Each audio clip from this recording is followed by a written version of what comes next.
listener production. Hey, Tara Cassidy with you and welcome to The Briefing. Government employees are in the hot seat, with Peter Dutton vowing to fire 41,000 of them if he becomes Australia's 32nd Prime Minister. But what's behind his beef with public servants?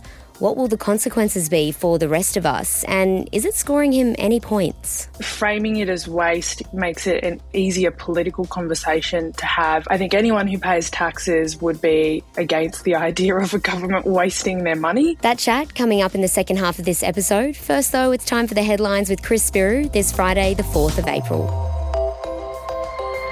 Morning, Tara. Morning, everyone, and happy Friday. Now, look, the PM would have wanted day 7 of campaigning to be all about his tariff reply yesterday because he was, after all, the first global leader to do so, having spent the morning promising $50 million to help farmers find new markets, plus a $1 billion fund in interest-free loans to help affected exporters. But then, Tara, this happened later in the day. We'll get some photos with everyone, okay?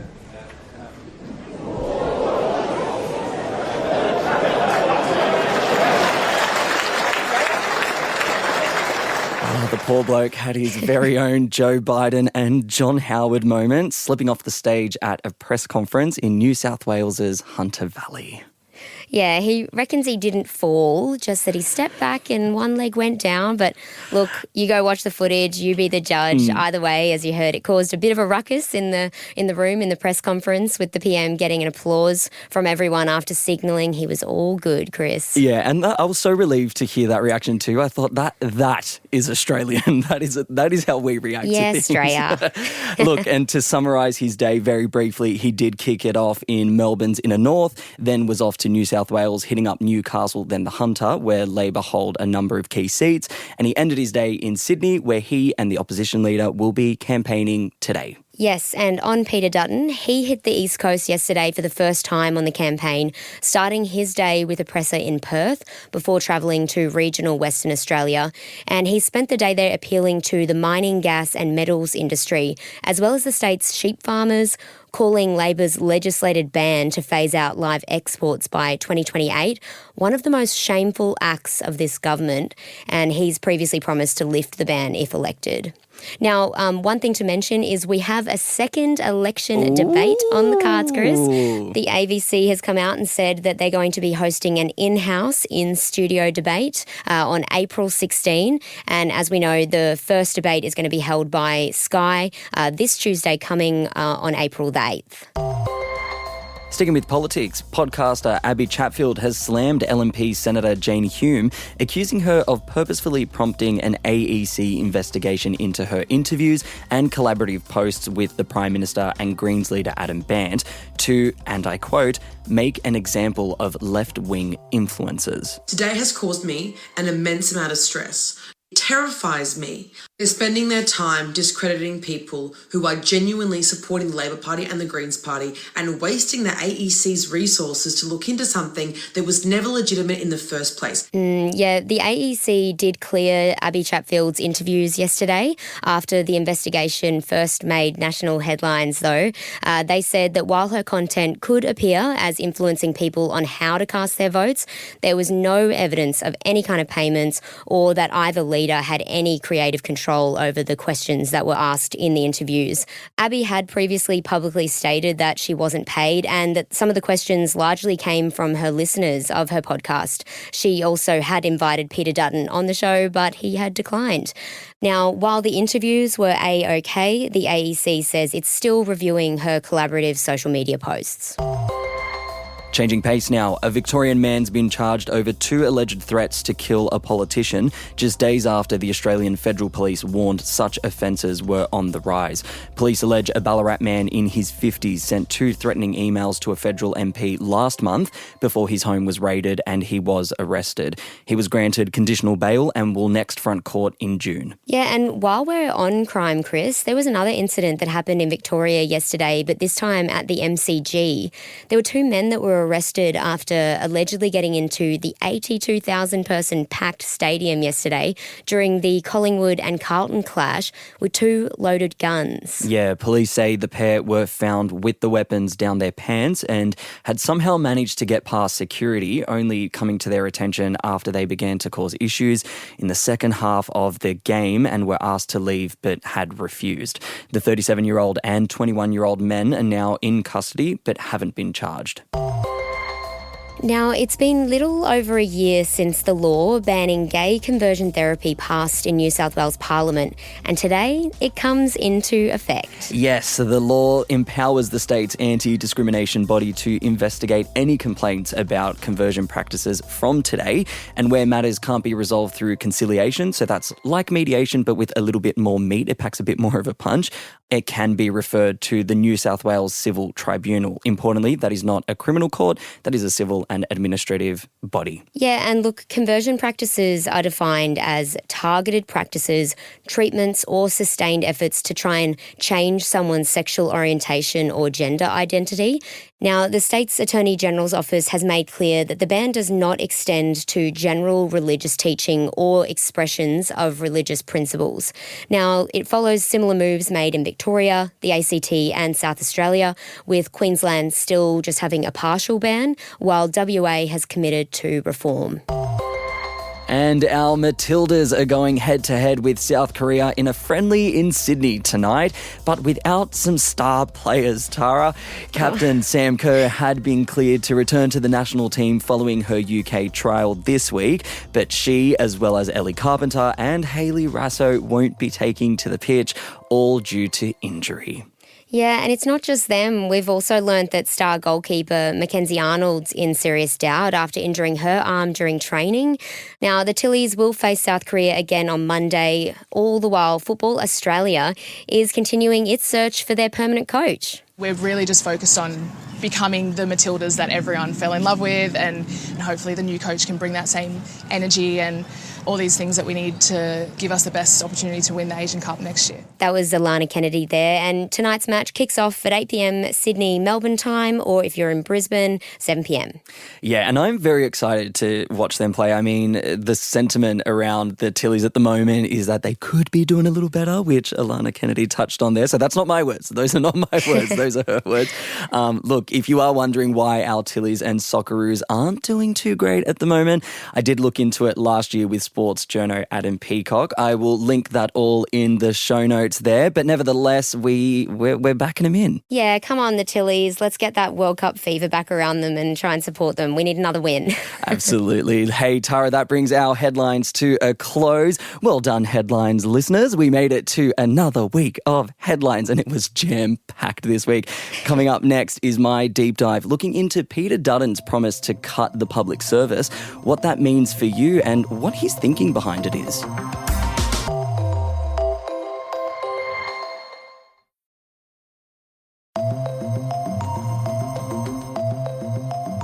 You probably know someone who works for the government, or maybe that person is you. Nevertheless, I'm sure you've heard the stories about just how good working in some departments can be, with fixed and strict working hours, little to no overtime, and wages that time and time again outperform those in the private sector. That aside, the public benefit and utility of having public servants is undeniable. But what if there were a select few, say 41,000 or so, who policymakers would have you believe just aren't needed? We'll reverse Labor's increase of 41,000 Canberra public servants because it will save about $7 billion a year. That's money that we can provide back to the Australian people in frontline services. Opposition leader Peter Dutton speaking there. And someone who's been following him around all week is the national political editor for News Corp Australia, Clare Armstrong. Clare, welcome to the briefing. You're on the campaign trail at the moment, following Peter Dutton around the country. Let's talk about these cuts. People online and in the media are having some very strong reactions to them. But what is the reaction on the ground like? Well, I mean, the funny thing about the campaign is that you are travelling the country, but you're not necessarily talking to everyday Australians. You spend a lot more time with the leaders and their colleagues and candidates than you do the average punter. But of course, engaging with my readers, I think the reaction is there's a real desire and interest for more detail. I don't think it's universal that everyone thinks that the public service is as efficient as it could be. So maybe there is opportunity to have a discussion about what that looks like in the future. But at the moment, the confusion is really probably the dominant theme, and that's led to a lot of uncertainty and concern. And we'll talk about that confusion in a moment, but very top line, and if I put my very selfish glasses on, I'm not a government employee, you're not a government employee, I'm not based in Canberra. Why should I care about these cuts? What the Coalition are really saying is that over the course of Labor's 3 years in government, 41,000 extra people were employed in the public service. And a lot of people may not understand or may not have really thought about the fact that if you make a phone call to Centrelink or go into a building, the person you're engaging with is a public servant. If you have an issue with Medicare, the person you're engaging with is a public servant. If you've been in one of the states that's had a natural disaster recently and you're getting some of that assistance money, all of the people that you're interacting with and all of the people operating the websites and apps that you might be using if you're less inclined to pick up the phone, they're all run by public servants. So it's a bit too simplified, I think, to say that this is just a bunch of economics nerds sitting in Canberra that are doing random calculations and policy submissions for a government that aren't really necessary. The public service does effectively run the public sector, and Australians engage with that all the time. It's interesting because you mentioned your readers earlier. Are people fearful that a move like this could embolden their bosses and we could see similar cuts happening way more frequently in the private sector as well as a result of this policy? I think one of the things that's been more interesting around what the Coalition is talking about doing with public service that has that direct connection to the private sector has been, they've said very clearly they want to see a lot more public servants working from the office a lot more, predominantly, your 5 days a week rather than the flexible work from home arrangements that a lot of employees now really enjoy. I think where the concern comes in is if that becomes a sort of set standard, and it's not just the federal coalition, we've seen in states, Labor states like New South Wales, for example, where the Premier there has said he wants his public servants in the office a lot more. I think where the concern comes in is not so much that cuts in one place lead to cuts in another, but if you set certain standards in the workplace, that can be seen as to embolden your own employer to say, well, if it's how the public service is going, then maybe it's how I'll run my business as well. And it's interesting because his chatter around the work from home debate, similar to the public service cuts, is that it centres all around efficiency. And he's saying, we're cutting wasteful spending and we're cracking down on rorts. Is that what's driving this, or is there something else underlying that's influencing the coalition here? I mean, I think that framing it as waste makes it an easier political conversation to have. I think anyone who pays taxes would be against the idea of a government wasting their money. And I think, though, the thing that's underpinning this is really the reality that the Australian government federal budget is in significant debt. It is in deficit, which means it's spending more money than it receives in terms of income. And you kind of can't continue doing that forever. You can continue doing it in certain ways for a while if the economy is growing really well.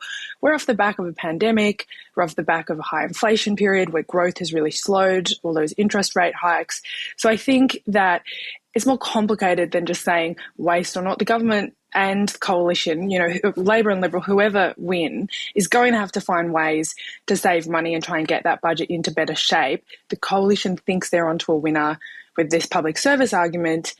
Whether that's the case, though, I think will depend on the actual detail of who might be losing their job and what the impact to the services that people are accessing actually is if there are less people in those sectors. And like you've mentioned a few times, the detail is so thin on this that we really don't know where it's going to come from, who it's going to affect. I do want to just pick up on this idea. It does sound like sound and healthy economic management. There's no doubt about it. Cutting wasteful spending is a great idea for a government to do, especially in the economic state we're in. But a lot of the criticism that's being attracted and attached to this is that this is Peter Dutton's way of appeasing his more conservative voting base. And essentially, this is him parroting a Donald Trump policy and an Elon Musk policy. Do you think that's also true? I think we've seen a really interesting shift in how Peter Dutton is talking about a lot of these base issues for the coalition, who traditionally do want a smaller government that spends less, interferes less, is involved less in administering people's lives. That's sort of the principle that guides them. What the success electorally, I would say, in getting elected that Donald Trump has had from propagating a lot of those similar arguments in the US, I think has definitely influenced, if not Peter Dutton himself, but certainly his colleagues, the members of his own party on his backbench, and that has fueled, and it's not just things like talking about public sector cuts. He created a position, Jacinta Price, the senator from Northern Territory, is his representative for cutting, government efficiency and cutting government waste, which is Doge, right? Like that's literally Doge's kind of ethos. So he has absolutely parroted and mirrored some of those lines from the US. But what we've seen literally in the last couple of weeks is Donald Trump's overreaching. I mean, we've got the tariff and situation now where imports to America are going to be hit with huge taxes. That has actually put Mr. Dutton in a situation where he actually is trying to separate himself from Donald Trump and say that this is a person that he would stand up to, and that, yes, there are some principles there that they share, but he's not, a Trump-light figure, which I'm not sure he was necessarily thinking he would ever be arguing. I don't think he thought that the undertone of that belief among his potential supporters was a problem, but I think very recently it's become a problem. Yeah, obviously those are the mentions there of, Timu Trump and Doji Dutton, all these little nicknames that Labor's come out with over the last few weeks. I do want to return to this idea of cuts to the public service. Historically, we know that they haven't always gone to plan, and I'm thinking here about veteran affairs under the Abbott government in 2014. What other examples do we have, good or bad, when it comes to cutting the public service in Australia? I actually have an example that's the opposite of cutting. It's raising, which kind of says it all. During COVID, when a lot of normal business stopped, a lot of public servants were brought specifically into Services Australia, which is the agency that was at the time dealing with things like JobKeeper, keeping people having money to be able to pay the bills and keep up with their rent. People were calling up and getting JobKeeper within like 24 hours. Like, it was really crazy efficient in terms of the service, the return on service. And we've seen that now with what Labor have done. A huge portion of the employees that they've added to the public service over the last 3 years have actually been in Veterans Affairs. So you've got people who were injured psychologically, physically or otherwise. They make claims as a result of their service to this country, and they're getting those claims processed imminently faster. So I think it's always going to be the case that in some of those frontline agencies, to take that away, the obvious effect is going to be that those things slow down. There's only so many hours in a day that a person can do their job for. But there's this kind of trade-off that becomes, if the cost is so high to have people getting their payments turned around really quickly, does that make the whole system basically unaffordable? And we end up in a situation where you essentially just can't really offer that service anymore because it's too expensive. Like, it's obviously complicated. You could raise money in lots of different ways to try and pay for a bigger public service. But I think you can demonstrate where adding to the public service or having a sufficient amount of people does really help Australians on the ground, but it never comes for free. There is a balancing act that Peter Dutton's trying to carve out here. When it comes to these public service cuts and even some of his conversations around funding and cutting funding, he has put some safeguards in place and he's put some guardrails around that. What can you tell us about some of the guarantees that he's spoken about in the last week that might just appease anyone who's a little concerned about what a Peter Dutton prime ministership would look like? I think one of the most interesting ones, you mentioned former Prime Minister Tony Abbott before, who very famously said before he was elected Prime Minister, no cuts to health, no cuts to education. He's not going to touch the ABC or SBS. And then he got into government and he did all of those things. It was put to Peter Dutton a few days ago if he would make a similar pledge before being elected. And his answer was quite interesting. He has absolutely guaranteed that the amount of money currently in the budget over the next 4 years, as is set out under Labor, for education and health will remain the same.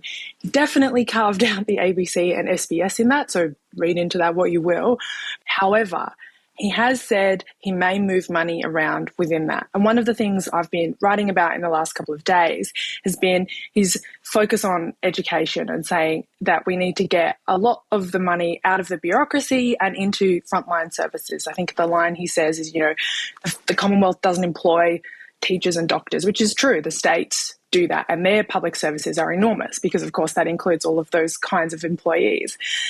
The thing is, the Federal Department of Education has about 1,700 employees in it total. So I'm not entirely sure what efficiencies, if he's looking to cut 41,000 across the entire public service, I don't think he's going to find many people in the education department to cut, particularly because if you're wondering what people in the education department do, a lot of them do things like look after the student debt system and HECS. They are quality and safety officers for childcare to make sure that everyone's following the rules. They're not pencil pushers by any means. They're kind of quite pragmatic roles. So I think then where Labor are finding a lot of fertile ground politically in this election is by saying, okay, you're saying you're not going to cut health and education. The money fee is going to stay the same, but you're going to move things around. How are you going to move things around if the bureaucracy is actually quite small?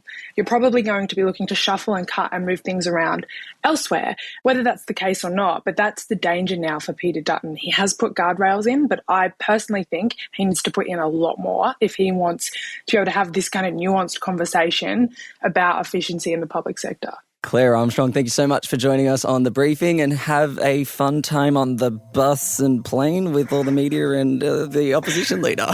Thank you very much, I will. That was Clare Armstrong, National Political Editor for News Corp Australia, speaking with me there. Before we let you go, what do you think about the cuts? Do you think they're necessary, and will they sway your vote either way? Leave us a comment if you're listening on Spotify, a review on Apple Podcasts, or get in touch with us via our Instagram @The Briefing Podcast. And if you want more of Clare's election coverage, you can catch it in any of the News Corp papers or platforms. Don't forget, we've got our afternoon episode coming up later today with Tash Belling. I'm Chris Spyrou. Thanks for listening, and I'll catch you next time.